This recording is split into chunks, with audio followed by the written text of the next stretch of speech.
Good afternoon, you're watching ABC News GH. This is ABC Midday. I am Abena Mante. Coming up in the headlines. Lawyers of Paul Adomotri, former board chair of the Ghana Airports Company Limited, have criticized the bail conditions set by the Office of the Special Prosecutor as unreasonable and punitive. Member of Parliament for Efia constituency Isaac Boamanyako has served notice that he will summon the Interior Minister to Parliament over the rising attacks on journalists in the country. Still to come in the bulletin, the Ghana Road Transport Coordinating Council, the GRTCC, has called on the government to declare a national emergency on the Accra-Kumasi Highway, arguing that the road has become a death trap. Later on in Business Communications Minister Samuel Nati George warns that DSTV will be suspended by Wednesday, August 7, should it fail to reduce its subscription prices in Ghana. And on the international front, a new United Nations report has warned of an increasing threat from ISIS and Al-Qaeda, particularly in parts of Africa and Syria.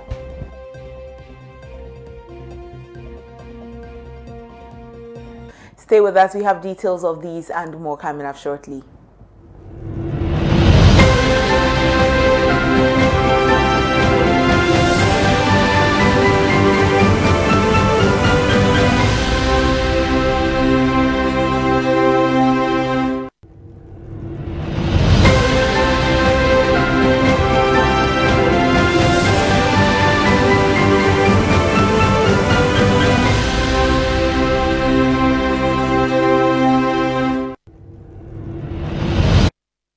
We are grateful for your time this afternoon. We're streaming live on Facebook, ABC News GH. Now the details. The Office of the Special Prosecutor has formally charged former board chairman of the Ghana Airports Company Limited, Paul Adomotri, along with two others in connection with the controversial revenue assurance contract. However, Adomotri remains in custody after failing to meet his bail conditions. According to officials, the OSP granted him bail on condition that he present two landed properties registered in his name. Adomotri, however, has informed investigators that he does not own any landed property in Ghana, making it impossible to satisfy the terms. The two other individuals charged are Otri Kwame Bafo Iwa, Group Executive for Commercial Services at the Ghana Airports Company Limited, and Albert Ajete Ajelaye, CEO of DevNest Systems. The trio is being investigated over a revenue assurance contract between the Ghana Airports Company Limited and a private firm reportedly owned by the proprietor of Strategic Mobilization Ghana Limited, SML. The OSP is probing possible procurement breaches, including the sole sourcing of a company not approved by the Ghana Airports Company Limited board. Adomotri was first invited for questioning on Thursday, July 31, after being named as a suspect in an official letter dated July 25, 2025.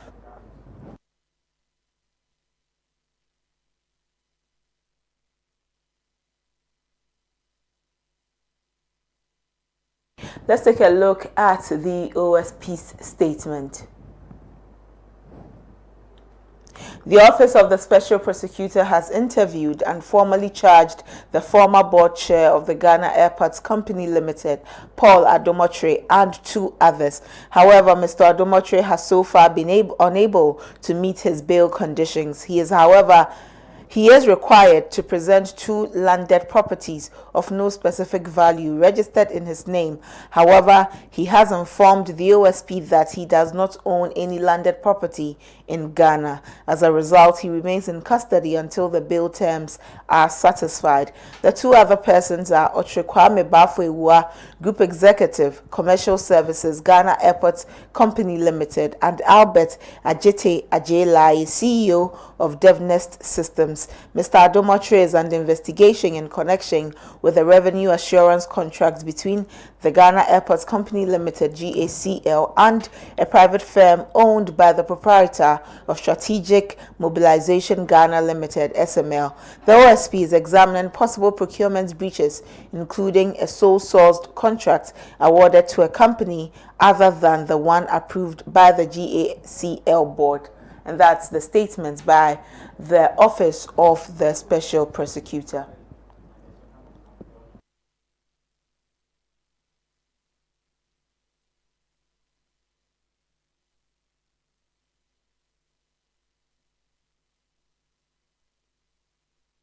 Before his detainment, Paul Adomotri held his show Good Evening Ghana to address the issue. Let's take a watch. Date. And then they brought this very brutal letter after that. This very, very brutal one on 30th, yesterday. It says as follows. They wrote to Akufo-Addo Prempeh and Co. And it says direction to attend the OSP office. Listen to the language. Reference is made to your letter dated 30th July with reference number so and so, in which you seek to reschedule the suspect's appearance before. Okay. Please be advised that the office cannot, unfortunately, accept the proposed alternative date. The suspect is required to report as directed on 31st July at 3 p.m. at the Office of the Special Prosecutor, located at Haile Selassie, Northridge. While a suspect is entitled to legal representation of their choice, it must be understood that the law firm operates as chambers, comprising multiple lawyers. In circumstances where a particular lawyer is unavailable, any other qualified lawyer from the same firm may represent the suspect without prejudice to his right to counsel. The Office of the Special Prosecutor is discharging a statutory mandate under the Office of the Special Prosecutor Act and does so with the expectation of full cooperation. Failure to appear as directed may amount to obstruction or non-cooperation, and the office reserves the right to take appropriate legal action, including compulsion measures in accordance with the law. For administrative purposes, it will be helpful for all future correspondence to be addressed to the Special Prosecutor through the undersigned. I don't know who is the undersigned. Who signed the letter? Date. And then they brought this very brutal. Well, let's have some conversation. Joining us on the line is Justice Abdullah. He is a private legal practitioner. Good afternoon, sir. Thank you for your time. Hello, sir. Good afternoon. Please, sorry. Can you hear me? I can hear you. I trust you're doing well. That has been good. My apologies. I didn't know my audio was off. That's all right. We're grateful for your time this afternoon. Absolutely. The whole issue surrounding the OSP and the former board chair of the Ghana Airports Company Limited has brought a lot of conversation, especially on social media, as much as it is on traditional media. The concern about bail conditions, having presented himself to the OSP, many thought that conditions such as that would not be set. As a legal person yourself, kindly run us through it. Are the bail conditions set unreasonable or outrageous? If you're asking me a direct question, I'll probably affirm my earlier position to your colleagues that indeed the bail condition, to the extent that it requires Paul Adomotri to furnish the OSP with landed property in his own name, is an unreasonable request to be made. Typically, two landed property, for that matter, in his own name. And usually when this kind of request is made on you, it requires not just the production of an indenture, but a verifiable document, and usually comes in the form of a land title certificate. That is an onerous task that you may want to have from a witness, or a suspect for that matter. And it's very difficult. Hardly would you find a number of people with landed property in their names and registered with title. I don't know how many people have that. And so the moment you go to that level, then you become a bit unreasonable, particularly so because the practice has been that usually when you are confronted with a bail application, it is designed not as a target to keep the person in custody, but designed in a way that it would ensure the continuous presence of the suspect anytime he's needed. And so you do not, you are supposed to do a balancing thing. And so typically what you find is that people who are admitted to bail are allowed to bring, if they are supposed to justify the bail condition, to bring property in the name of other persons. Because the idea, first of, as I said, is to ensure that the person comes whenever he is needed. Second, to have something that you can fall on in case the person absconds from the jurisdiction to offset whatever amount you placed on him as a bounty.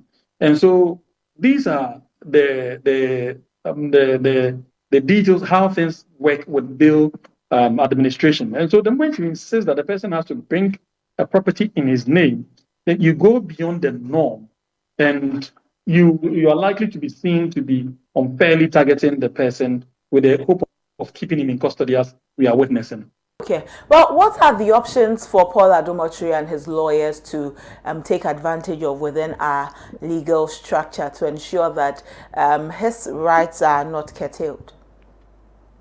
So at this point, the best option would be to engage the OSP to see reason to change their minds. And I say this is the best option because the only other alternative is to go to court. Now, going to court would mean that he has to be kept in custody for as long as the court is seized with the matter. And so imagine if it takes about 2-3 weeks before the court finally makes a determination of the reasonableness or otherwise of the OSP's conditions, then you are likely to have your client in custody for a month, a week, 2 or 3, or even more. Now, that will not inure to the interest of Paul Adomotri. And so the best option at all times will be a constructive engagement with the OSP's office with the hope that they will come to some form of reasonable conditions that he'll be able to meet, and at the same time make himself available anytime he's called upon. Now, I am assuming that the incident involving the former finance minister is possibly the basis for this onerous bail condition being meted out to Paul Adomotri. Or some are saying that maybe his previous beef with the head of the OSP is possibly occasioning this kind of what's it called, bail condition. I really would not want to accept the latter, i.e., the personal squabbles between the two should not be a basis for this kind of bail condition. I would want to see it as a genuine reason. And if there's no genuine reason, then I think it's an unfair system being meted out to him. Oh, now that you bring the latter, amongst many, especially on social media, again, we sampled a lot of the commentary on social media and realized that through what many are saying, the OSP is fast becoming unpopular due to his handling of certain issues. Paul Adomotri himself yesterday on his show mentioned that he had been told by some persons that, well, the OSP inviting you at this time means that he may want to detain you. And so in his mind, he also has that idea that the OSP has his own plans for him. And yesterday's bail conditions that were set, many raised concerns that, well, OSP, we think you're going beyond your office, or you're abusing your office to settle whatever scores there is. The OSP at this point, who is fast becoming unpopular, how does he manage the administration of his office to ensure that in the work he's doing, the regular Ghanaian are seeing him doing his work as mandated by law and not using it to settle personal scores? Well, indeed, you asked a legitimate question, and like I said, I would wish that things were a bit different, particularly with respect to Paul Adomotri. I do not know of the past any conduct that the OSP has done to elicit that kind of description, because I haven't seen any unreasonable conduct in the past. I think this is the first of its kind that I'm seeing this kind of bail condition being meted out to a suspect, a Ghanaian suspecting, for that matter. And so I would like to be cautious in describing him as, or the office as being unreasonable, because, but having said that, I think we also need to recognize that we have had a lot of our public institutions being unreasonable when they are dealing with our citizens. They continuously abuse our rights and have consistently called for reforms, particularly with our criminal fighting institutions. Time and again, we complain about their handling of issues. The police come in handy, the Attorney General's office come in handy, and other state institutions that deal directly with the public on regular basis. In fact, even other service providers, public service providers, if you sampled opinions of Ghanaians, you'd find that we do not really use our discretionary powers that well, at least not in favor of our compatriots. And so we need a lot of reforms. We do need to speak to power when needed, and we need to, in fact, we need to think and realize that, and act maturely that power is transient. And so whenever we are in authority, we need to act such that we will not be seen to be settling private scores, and that we are doing what we are obliged to do within the scheme of the law. That will be my call. But to go out generally and arguing that simply because Paul Adomachi has been detained today, it's a call for the level of description that we are finding on social media, indeed on other mainstream media. I do not think that would be a fair judgment to be made. But I do think that Paul's bail condition is rather onerous, and it ought to be looked at again. All right. Well, we'll look forward to speaking with you the more on this matter. The conversation is rife around it. We see that the OSP has spoken to the media. We'll speak with you more, sir. Thank you so much for your time. Absolutely. For God and country always. Justice Abdullahi is a private legal practitioner. Let's bring you some more news. General Secretary of the Ghana Road Transport Coordinating Council, GRTCC, Emmanuel Oheneyeboah. The General Secretary, Emmanuel Oheneyeboah, is urging the government to declare national emergency on the Accra-Kumasi highway, arguing that the road has become a death trap. He made the call on ABC in the morning following the death of 16 students in a fatal crash on the Accra-Kumasi highway who were buried in a mass burial yesterday. Oheneyeboah stressed that the increasing frequency of deadly accidents on the stretch demands urgent coordinated intervention from the government. Honestly speaking, I think the Accra-Kumasi trunk road has now become a national disaster-prone area. I think we need to work on it as urgent as possible. Because from the way we are seeing the corridor now, but for unavoidably economic activity that has to go on, I think a lot of us would have pulled out of that corridor and, find alternative. But here, there's alternative. Because the number of passengers that travel on that corridor on a daily basis is over 200,000. And I don't have any option than to go through the way it is. But I think it's about the time the government sees it as a national emergency, like the way we treated COVID, when we put all the national resources to make sure that COVID doesn't spread. And the number of people who are dying from accidents this year alone is more than the COVID that lasted with us for about a year or two. So I think it's an issue that the government will have to sit up to do the needful. It is very pathetic. Honestly speaking, I think the Kumasi. Meanwhile, the General Secretary of the Ghana Road Transport Coordinating Council, Emmanuel Oheneyeboah, says instead of addressing the increase in road accidents in the country, the government seems to be focused on generating revenue through the reintroduction of road tolls in the country. He bemoans the government's misplaced priorities, urging a shift in focus to addressing the country's poor road network to ensure the safety of road users. We have Accra and Kumasi as one of the two major cities in the country. Accra is the third one. And even these three cities that I've mentioned, none of the road is in a state that we can call it a highway. I remember there was a meeting about this reintroduction of this road tolls. And I asked the minister, which of the roads are we going to toll?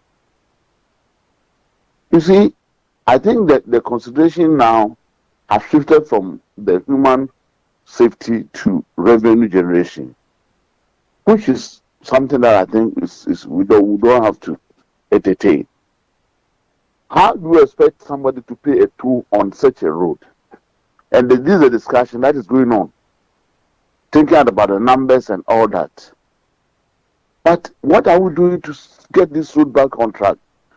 If we continue to drive on this road, then it means the nation has lost the value of its citizens.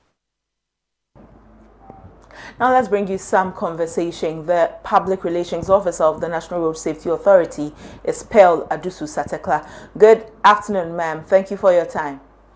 Good afternoon, my lady. How are you doing? I'm fine, thank you. I hope you're also doing well. By the grace of God, I'm fine. Wonderful. The Ghana Road the Ghana Road Transport Coordinating Council is calling for something. They say that the accidents, the carnage on the Accra-Kumasi highway should be a national emergency situation. As the National Road Safety Authority, how do you receive such calls? Thank you very much. And thank you for the privilege to talk on this very excruciating topic. The call is in the right direction. We at the National Road Safety Authority are very much concerned and alarmed by the spate of crashes on that stretch of road in the country. We also think that it has become a black spot, a risk area for road users.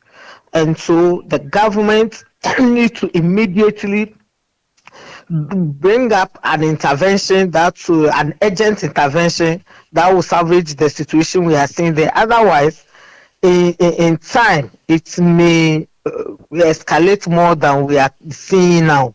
And so we should not leave it as it is. We need to gather road users, transport owners and operators, unions, institutions that are in the road safety space, central government. We all need to pay attention to that road, bring immediate interventions so that we can rectify what is going on there currently. Okay. As part of your anniversary celebrations last year, you launched a road safety campaign. What really is the matter for which, after all of the sensitization, all the education, we are still seeing high numbers? Just 7 months into the year, we've seen very huge numbers, into the thousands of crashes and many lives lost. All right, thank you. When you see a very high rise in the statistics or in the numbers, it means something is very wrong somewhere.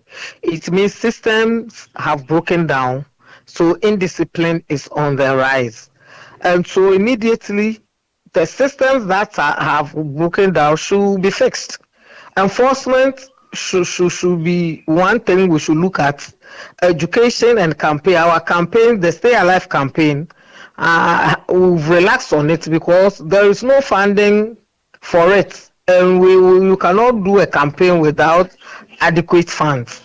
And so the enthusiasm, the energy that we use in the campaign in the past years has gone down drastically. And so we are using your medium, all mediums that the government, the central government who is hearing us from, to please look at road safety again. As they are saying, road safety in general and Accra Kumasi Road in particular, as we are all calling for, should be seen as a national emergency, as a health and security emergency.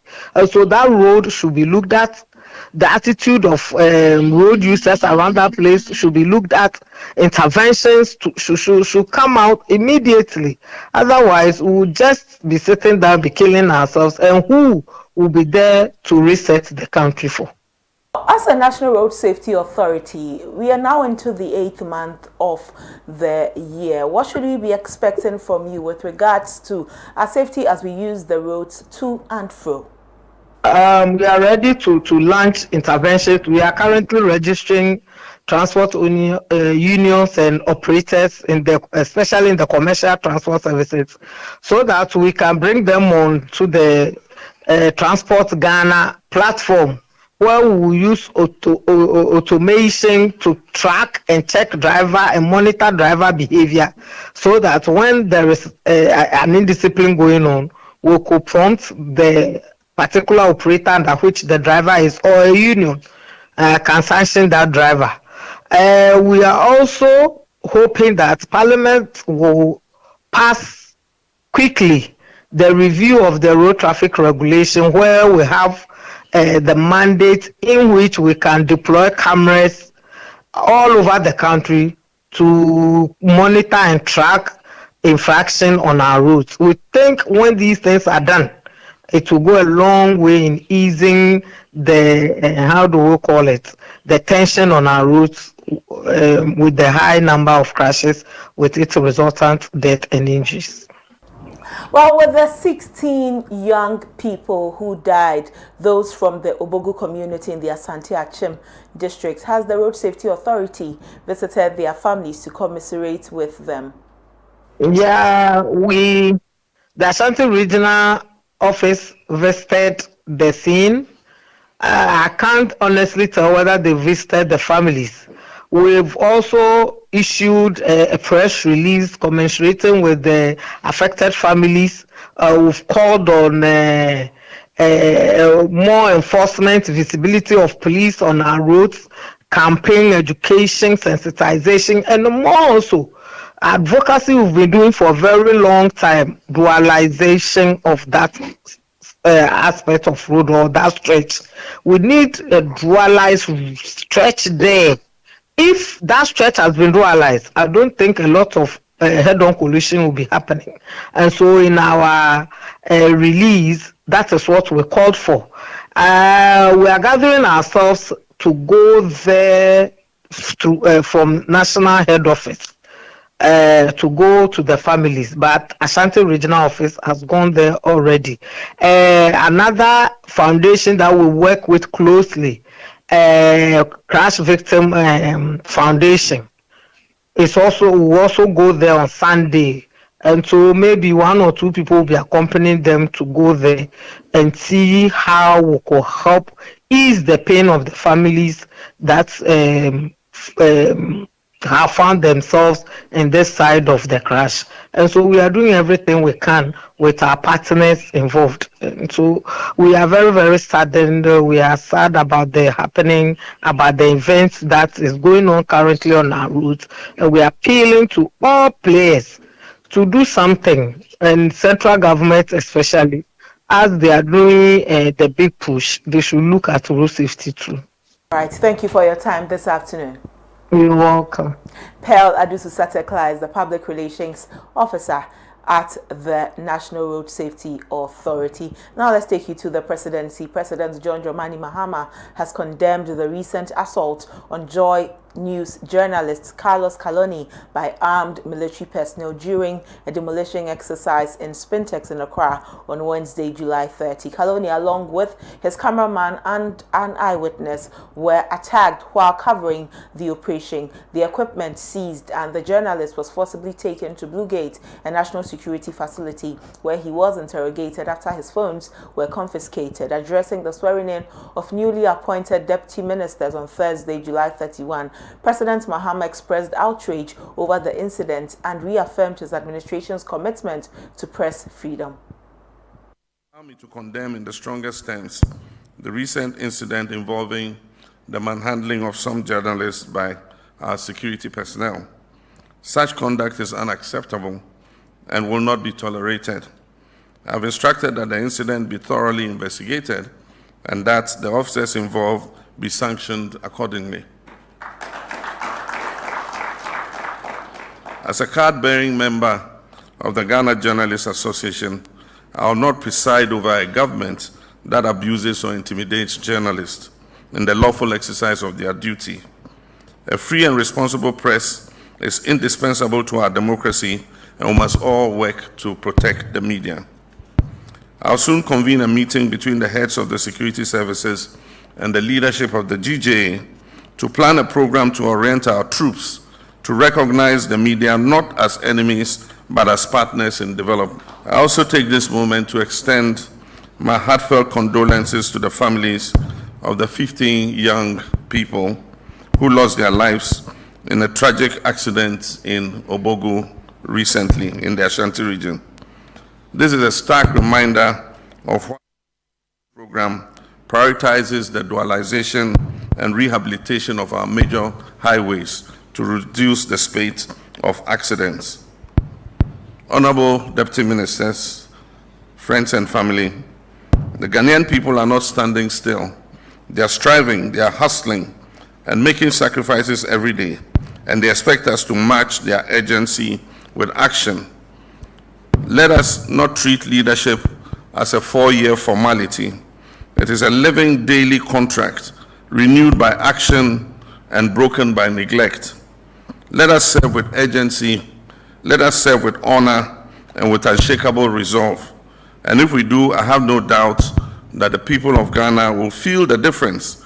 They will see the progress. The Member of Parliament for Efia constituency, Isaac Boamanyako, has raised concerns over recent attacks on journalists, calling for decisive action from Parliament. He says the minority will push for the Interior Minister to be summoned to explain what steps are being taken to address the issue. His comments come in the wake of the Ghana Journalists Association's threat to impose a media blackout on the Ghana Police Service following what it describes as a lack of justice in the recent assault on journalists. The MP emphasized that he will file a formal question to summon the Minister for the Interior to appear before Parliament and explain what actions are being taken. For the fact that we are rising today, I had intended to file a question to the minister, because one of the ways we can deal with these things are to file questions and get the ministers to come and report and account to us on the happenings. So I will be discussing it with the Security and Intelligence Committee leadership of the minority to put up some questions to the minister to come and respond and answer to us what steps they have taken and what have been the outcomes. But importantly, through the medium that you have provided, we are also speaking to government as members of parliament that we are worried, not just as a minority MP. It is a worrying situation for all of us, not only beating journalists, even ordinary citizens are all being beaten by the day.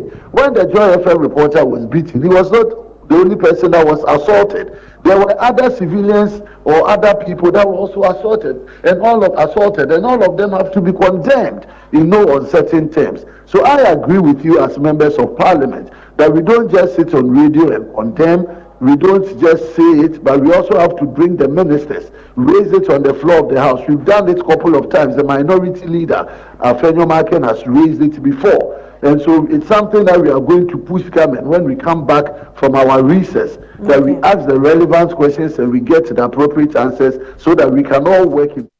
Away from that, co-chair of the United Nations Framework Convention on Climate Change, Angelina Amatutua-Mensah, has called on civil society organizations in the country to hold the government accountable for its pledges in addressing climate change challenges. Speaking at the first edition of the Climate Forward Summit, Angelina Tutua-Mensah said activism from CSOs is crucial to ensure the government upholds its pledges. There's more in this package.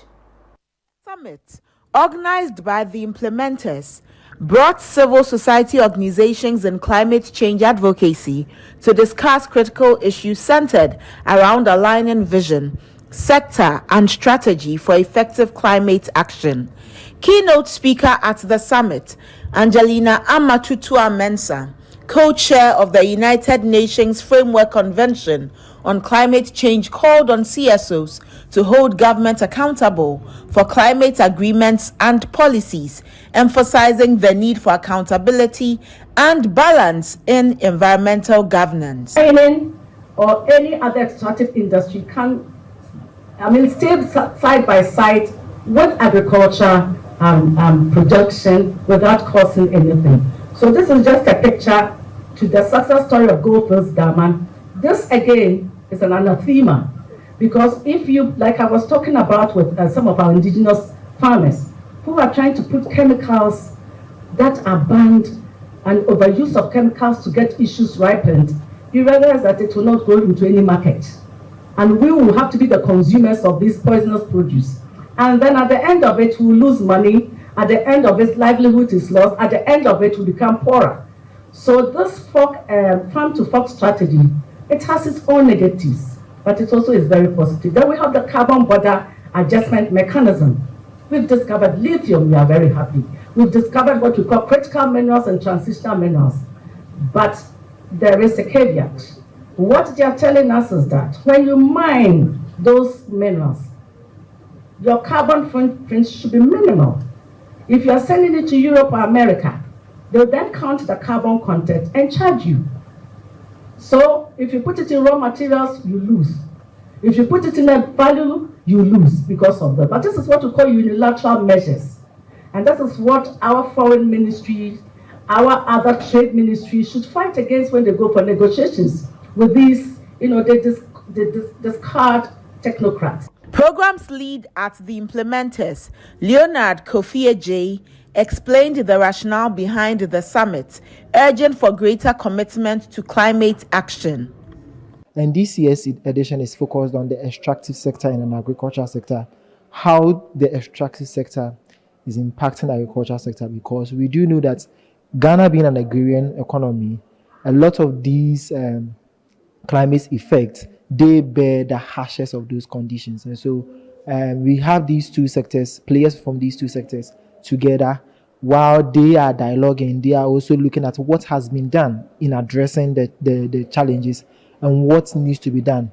And even the ones that are being done, how effective it is, how do we seal the loopholes in there. Participants welcomed the summit's action-oriented focus and called for deeper collaboration between public institutions, private actors, and grassroots groups. Climate change is one of the issues we are majorly facing in Ghana currently, and it affects all sectors, especially the agricultural sector or industry. And I've actually learned a lot that I'm hoping that after today I can go back and inculcate it in my sessions. Even if I'm doing buying and selling, when climate change affects people and then poverty increases, it means that they won't be able to buy and sell as they used to. So climate affects everything. As Ghana continues to confront the growing risk of climate change, stakeholders say the way forward will depend on how well conversations like these are transformed into coordinated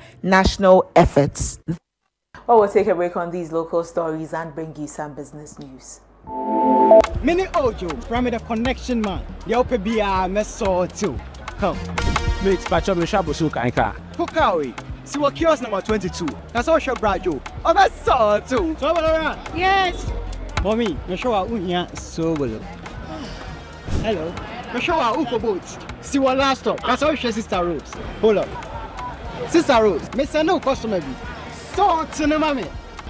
Also, unya so spot. See what circle. Boys me, nyanya walk up. You killer. Sound.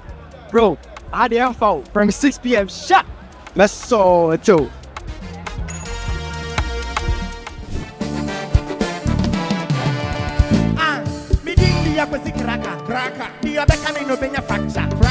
When we connect our energies, great things happen. Connect to a world of amazing and endless possibilities with Telecel. Telecel, connecting lifestyle, connecting passions, connecting dreams. Telecel, connecting energies.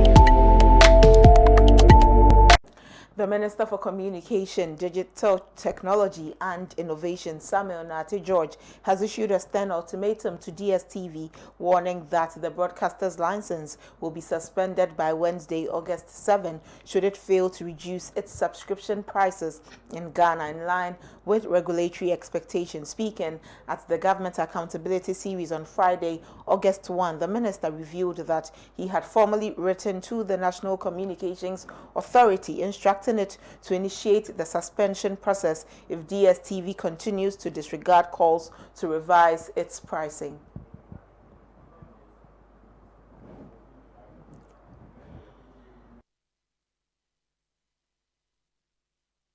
Well, we'll bring you that later. The Minister for Communications, Digital Technology and Innovation, Sam Nate George, has warned that the ministry will not hesitate to give policy direction to the regulator, the National Communications Authority, to impose hefty fines on mobile network operators that fail to meet their quality of service obligations. The Communications Minister also issued a strong warning to telcos, saying he will not hesitate to deal decisively with any telecom operator that alters pricing without approval from the NCA. Hesitate as a ministry to give policy direction to the regulator, the NCA, to impose very hefty fines on companies or mobile network operators who fail to meet their quality of service obligations. I would also segue here into the issue of that has become topical of data and data running faster and disappearing. Let me be clear. My fidelity and that of the ministry and the government of President Mahama is to the Ghanaian people. Our interest is the best interest of the Ghanaian people. We will not hesitate as a ministry to give policy direction to the regulator, the NCA, to impose very hefty fines on companies or mobile network operators who fail to meet their. On concerns about fast depleting data, the minister said the fidelity of the ministry and the government of President John Dramani Mahama is to the Ghanaian people. He acknowledged the issue is technical and many action be based on. These are technical issues that we would only be able to act on the basis of evidence and not sentiments. I have seen a number of complaints on social media, and I've set up a specialized task force at the NCA and at all the mobile network operators to deal with these complaints. These are technical issues that we would only be able to act on the basis of evidence and not sentiments. I have seen a number of complaints on social media, and I've set up a specialized task force at the NCA and at all the mobile network operators to deal with these complaints. These are technical issues that we would only be able to act on the basis of evidence and not sentiments. I have seen a number. Now let's bring you the video of our first story on Sam Nate George, the Minister for Communications, Digital Technology and Innovations, issuing a stern ultimatum to DSTV to revise their charges. Reasons included that the CD had depreciated in the preceding 8 years by 240%. And they claimed that my request for a reduction on the basis of the appreciation of the CD was unfounded because, in their words, the appreciation of the Ghanaian CD over the last 6 months has been a fluke which could not be sustainable. As minister, my fidelity is to the Ghanaian people. I have had to act in the interest of the Ghanaian people. And I believe that the Ghanaian people have been fleeced and exploited for too long. I wrote back to the NCA on Monday and directed the NCA in that letter to suspend the broadcasting license of DSTV effective 7th of August 2025 bundle prices. I cannot, as minister, serving the Ghanaian people, continue to watch what can best be described as plain stealing happening to the Ghanaian people.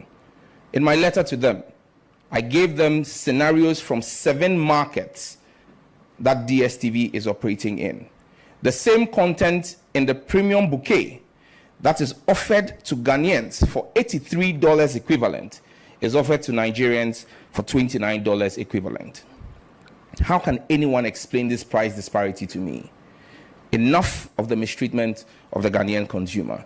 They either comply with the reduction, because in Nigeria, In the same time frame that they say the Ghanaian cedi has depreciated by 240%, the Nigerian naira has depreciated by 409%.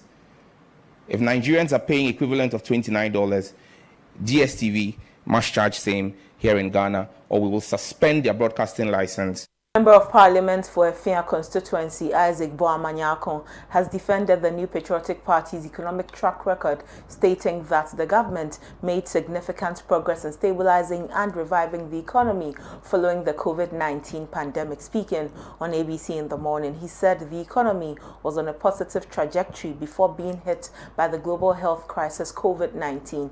He explained that although the situation became tight, the government had no choice but to seek support from International Monetary Fund to restore economic stability. He expressed disappointment that the current government, the NDC, continues to downplay or ignore the past government's efforts and the results achieved through difficult reforms. Governance is a continuum. So ordinarily, whenever there is even a change of government, the state institutions and the running of the government is a continuum. But once you take over from a government, it is important that you take stock of where the state of the economy is at the time you are taking off.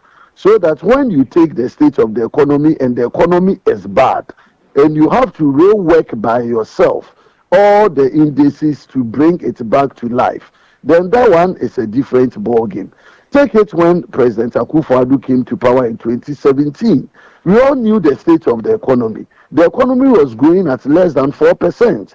We had cost of living very high. Youth unemployment was at alarming proportions. You could literally say that governance and the running of the economy was at its lowest ebb. So MPP had to take this state of the economy, rework it. If you check 2018, 2019, the economy had taken a rebound. It was growing at a very good pace. The macroeconomic indices were very, very positive. Remember, inflation had come down almost to single digits as at 2019. We had an interest rate coming down to less than 20%. We had the dollar CD appreciation at a very good position, around 6 to 7 Ghana CD per dollar.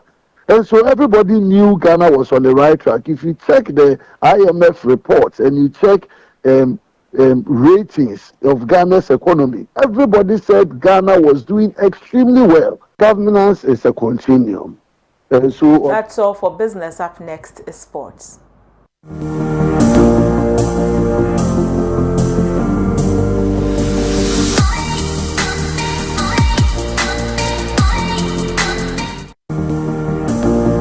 Introducing Betway's Bet Influencer, a groundbreaking feature where you can make money by just sharing codes. He just needs to share his codes and make money. The more his codes are used, the more money he makes. Oh yes, so what are you waiting for? Anyone can be a bet influencer. Share your codes and make money. Bet Influencer, another world first from Betway. This advert has been approved by the Gaming Commission of Ghana. Betway, get way more.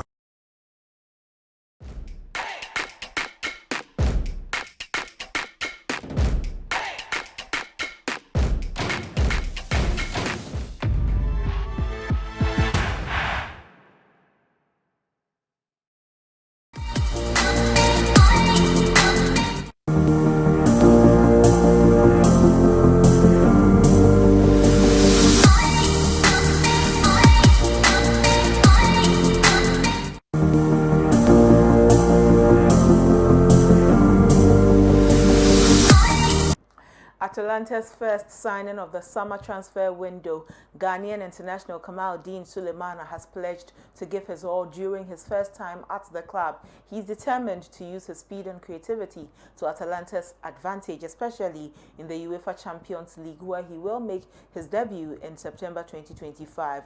The Techiman-born winger joined the Serie A side from Southampton in a deal reported to be worth 18 million euros. Having played in Denmark, France and England, Italy becomes Kamaldeen's fourth European destination in his professional football career. He made these remarks during his official presentation by the club. Like I said, I will give my best every day. As I describe my characteristics as a fast, direct player with a lot of creativity up front, and that's what I'm hoping to bring to the table in every game, whether it's the Cup in Italy, whether it's the Serie A or the Champions League, it doesn't matter. I just take it game by game and I try to bring something to the team, as in attacking, counter-attacks, you know, because I'm very quick and I've got the skills to take players on, so I try to do that and try to bring something to the team. Like I said, I will give my best every day. As I describe my characteristics as a fast, direct player with a lot of creativity up front, and that's what I'm hoping to bring to the table in every game, whether it's the Cup in Italy, whether it's the Serie A or the Champions League, it doesn't matter. I just take it game by game and I try to bring something to the team, as in attacking, counter-attacks, you know. Thomas Frank applauds Kudus after Spurs win over Arsenal in Hong Kong. The Tottenham Hotspur's manager, Thomas Frank, has commended Ghanaian forward Mohamed Kudus for his performance in their 1-0 victory over Arsenal on Thursday. The match, played in Hong Kong, was decided by a stunning strike from Pape Matar Sarr just past the halfway line, sealing a memorable win for Spurs over their North London rivals. Kudus, who featured for 63 minutes before being substituted for Brennan Johnson, played a key role in the game. The 24-year-old joined Tottenham from West Ham earlier this month in a £55 million move, becoming the most expensive Ghanaian footballer of all time.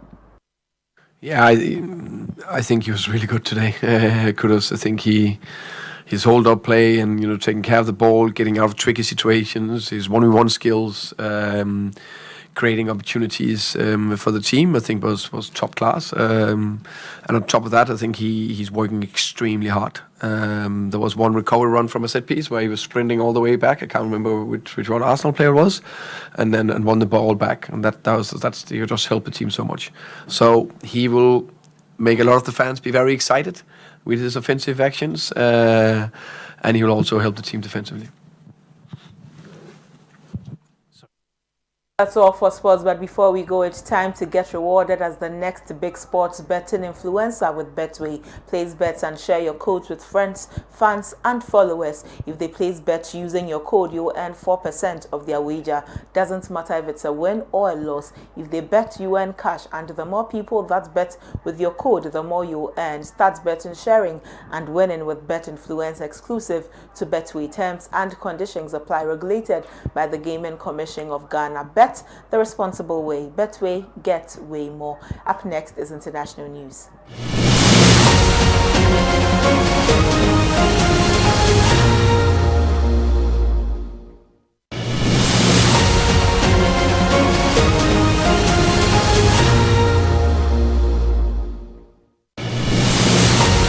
A new United Nations report has warned of an increasing threat from ISIS and Al-Qaeda, particularly in parts of Africa and Syria. The report was presented to the UN Security Council by a panel of experts monitoring global terrorist activity. In West Africa, the Al-Qaeda-linked group JNIM and the Islamic State in the Sahel province, ISIS Sahel, have expanded their presence in Mali, Burkina Faso, and Niger. According to the report, both groups are carrying out more frequent and complex attacks, including the use of drones and coordinated assaults across borders. The situation in Syria was described as volatile and precarious, with both ISIS and Al-Qaeda maintaining operations in different parts of the country. The UN estimates that more than 5,000 foreign fighters are still active in Syria and warned that the region continues to serve as a base for planning attacks outside the country.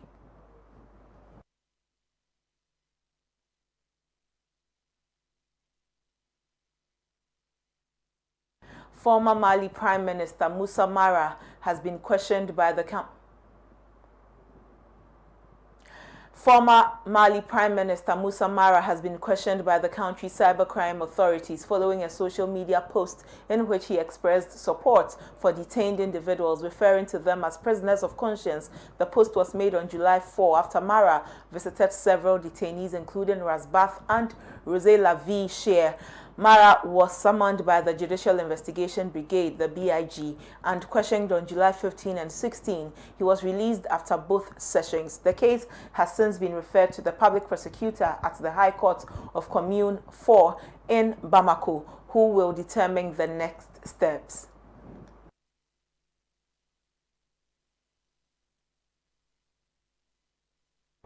That's all for international news. Up next is entertainment.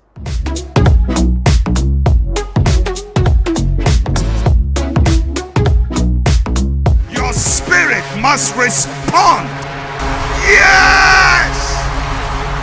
5 days, 5 speakers. Greater Works 2025.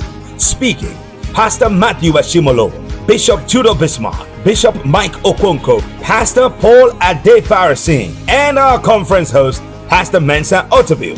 Monday 4th August to Friday 8th August. Venue, ICGC Christ Temple East. Time 9 a.m. and 5 p.m. each night. Special song ministrations by Edwin Datson, Nathaniel Bassi, Dusing Oyikan, Joe Metal. Buses will be available across the city. For more details, visit gwcentral.org. It's coming down! It's coming down!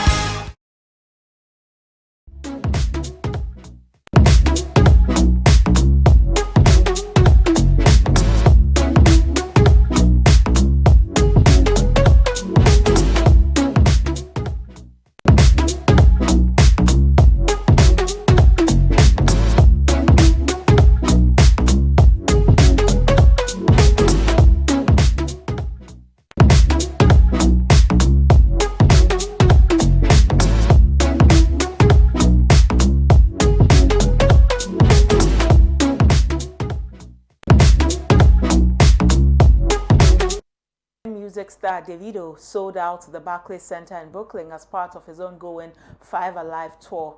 The concert, held on July 31, drew thousands of fans and marked one of the major stops of his international tour. The show featured performances from Davido along with guest artist Victony. Tickets were reportedly sold out ahead of the event, as confirmed by official promotional materials and online posts. The Barclays Center, located in New York, holds approximately 19,000 people, depending on event setup. This makes it one of the largest venues Davido has filled during this tour. Davido's Brooklyn performance follows a series of successful shows across the US and Europe, further showing his strong global fan base and continued impact in the Afrobeat scene.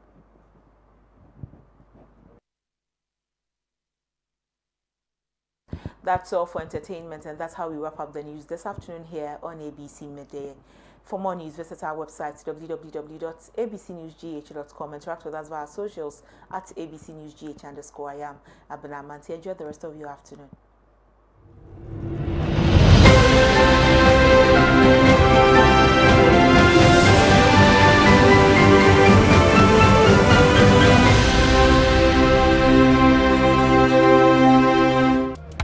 Mini Ojo, from the connection man. The OPBR Meso too. Come. Mate, patch up the shop so kanka. Fukawi. See what kiosk number 22. That's all your brajo. Oh, that's so too. So yes. Mommy, you show our unya so well. Hello. You show our uko boats. See what last stop. That's all your sister Rose. Hold up. Sister Rose, Miss no customer be. So to the mommy. Also, unya so spot. See what circle. Boys ni nyanya wo pa. You sound. Bro, I didn't fall from 6 p.m. Shut. Let's so too.